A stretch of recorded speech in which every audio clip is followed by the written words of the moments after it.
Salut les gens! Aujourd'hui je viens vous présenter comment je fais ce petit smoothie qui est très bon et qui est très facile à faire et que vous pouvez faire sans mal puisque si moi j'y arrive, n'importe qui peut y arriver.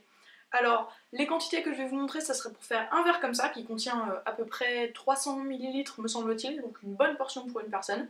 Dedans il y a du kiwi, de la pomme, de l'eau de coco et du gingembre. Et on est parti! On va commencer par prendre un kiwi et l'éplucher. On enlève d'abord les deux bouts et puis après on l'épluche tout simplement au couteau en essayant de garder le maximum de kiwi.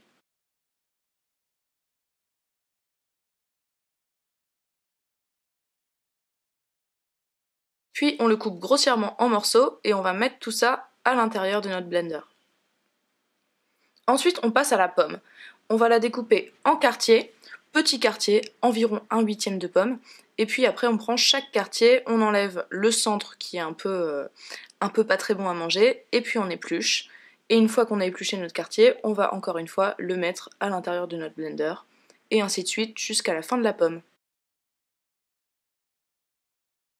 Étape suivante, le gingembre, avec un bout comme ça. Moi j'aime bien qu'il y ait beaucoup de gingembre, mais vous adaptez selon le goût que vous voulez avoir. N'hésitez pas à en mettre d'abord un petit peu, puis plus.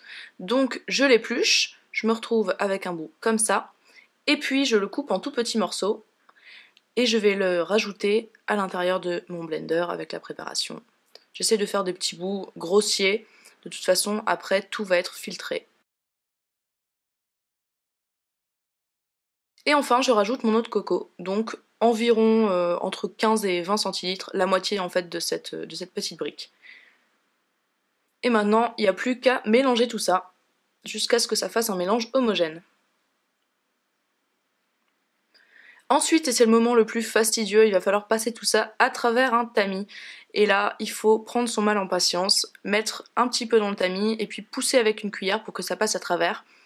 C'est un peu long, je sais, mais ça vaut vraiment le coup parce qu'après on se retrouve avec un smoothie beaucoup plus lisse et beaucoup plus facile à boire. Donc je continue cette opération jusqu'à ce que mort s'en suive, ou plutôt jusqu'à ce que j'ai fini.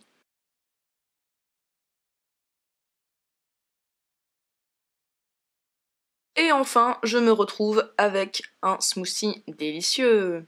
J'espère que ça vous a plu, je vous souhaite une très bonne journée, une très bonne soirée et je vous dis à très bientôt. Salut!